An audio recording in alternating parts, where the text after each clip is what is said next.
আসসালামু আলাইকুম guys, welcome to back manager video. তো আজকে আমরা একটা বাইনারি ট্রেডিং একটা ট্রেড করার জন্য চলে আসলাম। তো আজকেও কিন্তু আমি একটা ট্রেড প্লেস করব, দেখতেই পাচ্ছেন। তো আমি কিন্তু এখানে একটা $500 ডাউনে কিন্তু একটা এন্ট্রি বসিয়ে দিয়েছি। আমি কিন্তু জাস্ট একটা করেই কিন্তু ট্রেড প্লেস করি, অ্যান্ড এটা কিন্তু রাতে বাইনারি ট্রেডিং কিন্তু আমি জাস্ট রাত্রে একটা করে রেগুলার ট্রেড প্রেস করা কিন্তু চেষ্টা করি। তো এখানেও কিন্তু আমি একটা $500 ট্রেড প্লেস করেছি, দেখতেই পাচ্ছেন।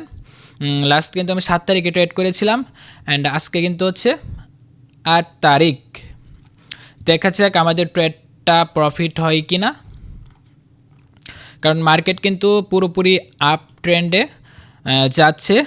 দেখতে পাচ্ছেন মার্কেট কিন্তু এখান থেকে বুলিশে যাচ্ছিল।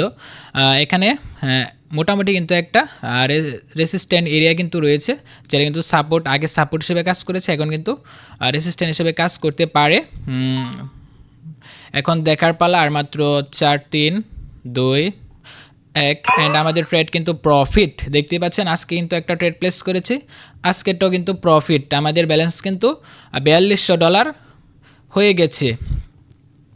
তো বাইনারি ট্রেডিং কিন্তু বেশিক্ষণ করতে হয় না, আপনার যদি প্রপার নলেজ থাকে তাহলে কিন্তু আমার মতো একটা দুটা ট্রেড করলে কিন্তু হয় রাত্রে, বেশি কিন্তু ট্রেড করা লাগে না। দেখতে পাচ্ছেন আমি জাস্ট এই ক্যান্ডেল ট্রেডটা প্লেস করেছিলাম, অ্যান্ড আমাদের ট্রেড কিন্তু প্রফিট। অনেকে আমাকে বাইনারি ট্রেডিংয়ের ভিডিও করতে বলেন, যার কারণে কিন্তু এই 1-2 মিনিটের ভিডিওগুলো আপলোড করা, যাতে আপনারা কিছু একটু হলেও শিখতে পারেন অ্যান্ড আইডিয়া নিতে পারেন। এখান থেকে কিন্তু মার্কেট পরবর্তীতে আবার তার টার্গেটে যাবে। তো আমি কিন্তু ফার্স্ট টাইম ওয়ান ডের ক্যান্ডেল দেখি। ওয়ান ডের ক্যান্ডেল দেখতে পাচ্ছেন, এখানে কিন্তু আগেটা রেড ক্যান্ডেল হয়েছিল, এখন কিন্তু গ্রিন ক্যান্ডেল হওয়ার সম্ভাবনায় সবথেকে বেশি, কারণ মার্কেট কিন্তু একটা রেঞ্জের ভিতর রয়েছে। তারপর 1 ঘন্টার চার্ট দেখবেন, অ্যান্ড আমি কিন্তু শর্ট টাইমে ট্রেড করি না। শর্ট টার্মে ট্রেড করা কিন্তু অনেক কঠিন। দেখতে পাচ্ছেন যেটা বলতেছিলাম, মার্কেট কিন্তু একটা রেঞ্জের ভিতরে রয়েছে, অ্যান্ড মার্কেট দেখতে পাচ্ছেন এই যে এখানে কিন্তু একটা সাপোর্ট ক্রিয়েট করেছে, আর উপরে কিন্তু একটা রেসিস্ট্যান্ট ক্রিয়েট করেছে, অ্যান্ড পরবর্তীতে মার্কেট টার্গেট হচ্ছে তার আবারই রেসিস্ট্যান্টে আসা। তো আপনাদেরকে মার্কেট টার্গেট ধরতে হবে। তো আজকের মতো এ পর্যন্তই। যদি ভিডিওটা ভালো লেগে থাকে তাহলে অবশ্যই লাইক করে চ্যানেলটা সাবস্ক্রাইব করে রাখবেন।